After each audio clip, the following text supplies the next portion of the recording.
यादों का कैनवस। फौरन मिनल के साथ हमारी शादी की तैयारी करो।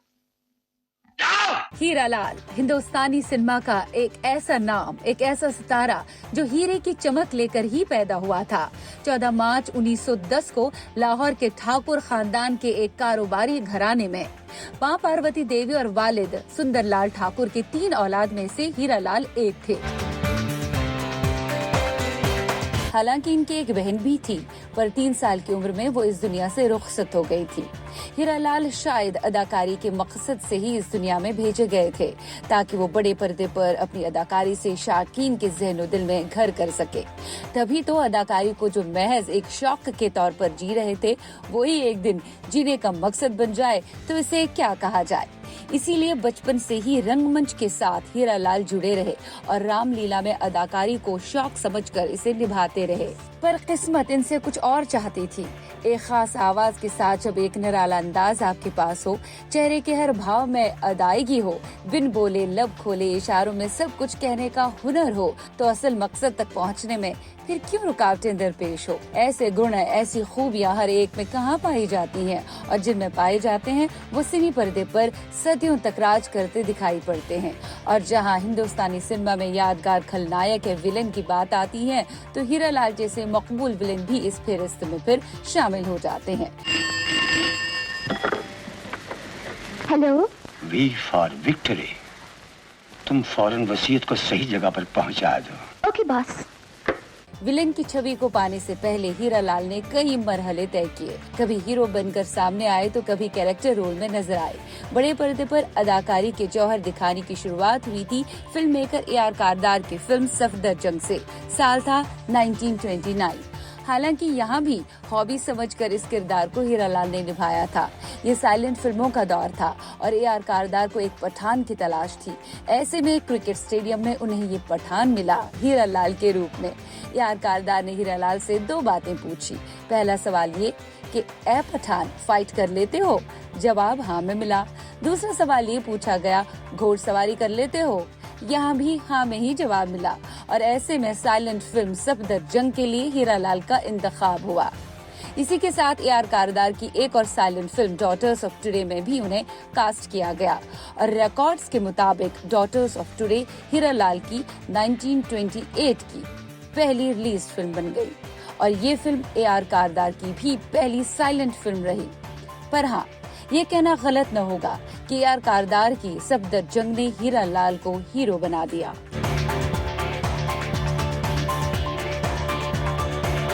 उसके बाद कुछ नया करने की लालसा ने, कुछ अलग करने की इच्छा ने हीरालाल को नए नए तजुर्बे करने से कभी नहीं रोका।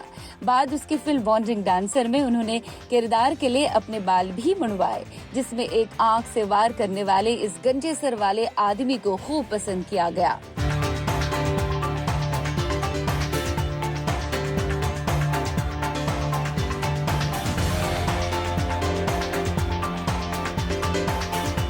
कई साइलेंट फिल्मों में काम करने के बाद हीरालाल को जब पहली बोलती फिल्म 1932 की पवित्र गंगा मिली, तो यहाँ भी उन्होंने अपने किरदार को निभाने में कोई कमी नहीं छोड़ी।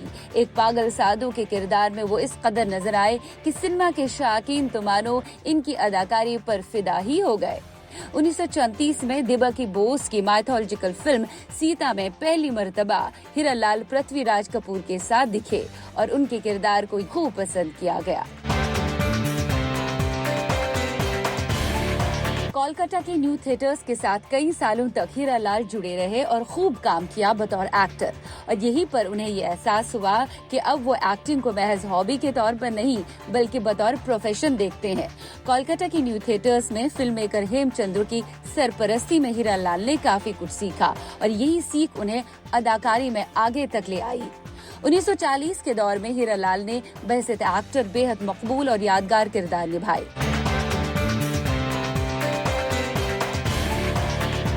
साल 1940 की फिल्म मेरा पंजाब, जो कि एक मशहूर नॉवल द गुड अर्थ पर आधारित थी, में हीरालाल को वैरायटी ऑफ रोल्स करने को मिले। किरदार में इतनी वेरिएशंस, इतने जज्बात इससे पहले दिखाने का मौका उन्हें कभी नहीं मिला था। जैसे एक नौजवान का किरदार, एक बाप का किरदार और एक दादा का किरदार एक साथ पर्दे पर अंजाम देना बाइसे फख्र तो था ही। इसी तरह 1941 में पहली जंग अजीम पर बनी फिल्म सिपाही में एक ऐसे हीरो के किरदार में हीरालाल दिखे जो सिपाही से गैंगस्टर बन जाता है और आखिर में एक एनकाउंटर में मारा जाता है। ये किरदार भी काबिल दाद था। साल 1943 में फिल्म मेकर हेमचंद्र के साथ ही हीरालाल ने फिल्म मेरी बहन में नायाब का किरदार निभाया। 1948 में ओ जाने वाले, फिर ऊंच नीच में हीरालाल के निभाए किरदार कई एतबार से अपने आप में मुकम्मल रहे। गर्ज हर फिल्म हीरालाल के लिए एक चैलेंज के तौर पर आई थी। बात करें 1947 में आई उनकी फिल्म फासला की, जिसमें उनके ऑपोजिट अदाकारा कन्नन देवी थी, तो ये कहना गलत न होगा कि उनका ये किरदार यादगार रहा, इस एतबार से भी कि इसमें पहली मर्तबा उन्हें ये महसूस हुआ कि एक विलन हीरो की तरह कभी कभी नहीं बल्कि उससे भी ज्यादा लंबे समय तक लोगों के जहनों में गहरी छाप छोड़ सकता है। उनका मानना था कि हालात एक इंसान को बुरा बनने पर मजबूर करते हैं और जब वो आखिर में अपना पछतावा जाहिर करता है और अच्छा बनने का जिम्मा उठाता है तो यही असल में एक विलन की सच्ची फतेह होती है। फौरन दरबार खास का इंतजाम करें और उसी दरबार में हमारी ताजपोशी का ऐलान। जी जी। हीरालाल एक ऐसे अदाकार थे जिन्हें पंजाबी, उर्दू, हिंदी, इंग्लिश जैसी जुबानें बखूबी बोलनी आती थी। लिहाजा जब तकसीम हिंद के बाद वो मुंबई चले आए तो यहाँ बड़े पर्दे पर अपनी जगह बनाने में और कदम जमाने में उन्हें देर नहीं लगी। जनाब के बच्चे 1949 में जब हीरालाल की एसोसिएशन न्यू थिएटर्स के साथ खत्म हुई और वो मुंबई तशरीफ लाए, यहाँ उसी साल यानी 1949 में ही उन्हें निम्मी और राज कपूर स्टारर फिल्म बाबरा में काम करने को मिला। इसके बाद 1951 की बादल में वो मधुबाला के साथ नजर आए। इस फिल्म में एक लालची सरदार के इस खलनायकी अवतार में हीरालाल ने काफी सराहना पाई। तुम यहाँ से हमें निकाल दोगे तो हम कहाँ जाएंगे? जहन्नुम में। तुम्हें काफी वक्त दिया जा चुका है, इस जगह को खाली कर दो वरना बहुत भिगवा दिए जाओगे।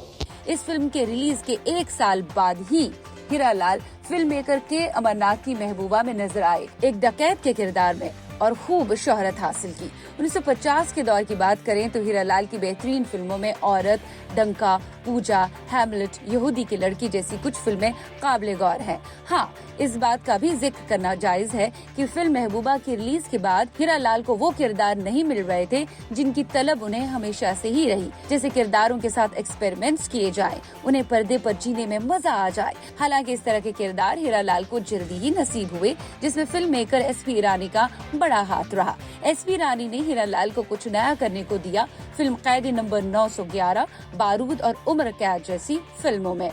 मगर जेलर साहब, मैंने कभी बुरा नहीं माना, भगवान जानता है मैंने कभी बुरा नहीं माना, लेकिन इस शख्स ने मुझे बदसूरत कहा। इन तसल्ली बख्श किरदारों की बदौलत हीरालाल अब मुतमईन से हो गए थे और फिर से पूरे इत्मीनान के साथ वो अपने कभी खत्म न होने वाले फिल्मी सफर पर दोबारा निकल पड़े। 1956 में आई फिल्म चंद्रकांता में हीरालाल ने एक ऐसे सरफिरे विजेता का किरदार निभाया था जो खुद को खुदा समझ बैठा है और चाहता है कि सभी उसी की इबादत करें। इस किरदार के लिए भी उन्होंने खूब मेहनत की, मिस्र के कई किरदारों को पढ़ा भी और फिर पर्दे पर जिया भी।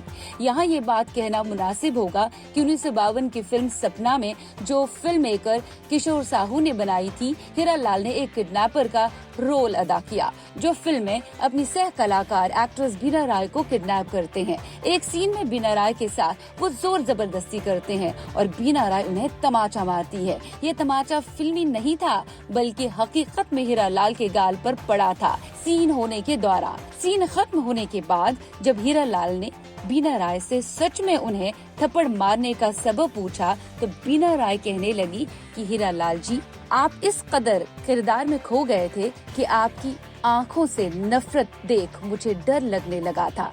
मैं आपको तमाचा मारने से रोक नहीं पाई। इस थप्पड़ को हीरालाल ने तारीफ के रूप में लिया और कहा, यही तो एक एक्टर की कामयाबी है। 1960 के दौर में भी हीरालाल ने काबिले दाद काम किया। गुमनाम, लुटेरा, लव एंड मर्डर, दीवाना, आंखें, अमर प्रेम, लीडर, अली बाबा और कालिया जैसी फिल्मों में।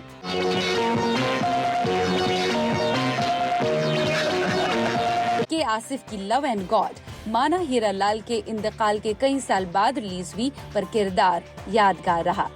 कैस का शहर में रहना हमारी रुसवाई है और पत्थरों से उसकी खातिर की जाएगी। गर्ज इस अजीम अदाकार ने 1920 के आखिरी दशक से फिल्मी सफर शुरू किया और 1982 तक मुसलसल इस सफर को जिया। 27 जून 1982 को दिल का दौरा पड़ने से हीरा लाल फौत कर गए, पर ये सिखा गए कि अदाकार का सफर जारी रहता है। अदाकार कभी मरता नहीं, अमर हो जाता है। यादों का कैनवस।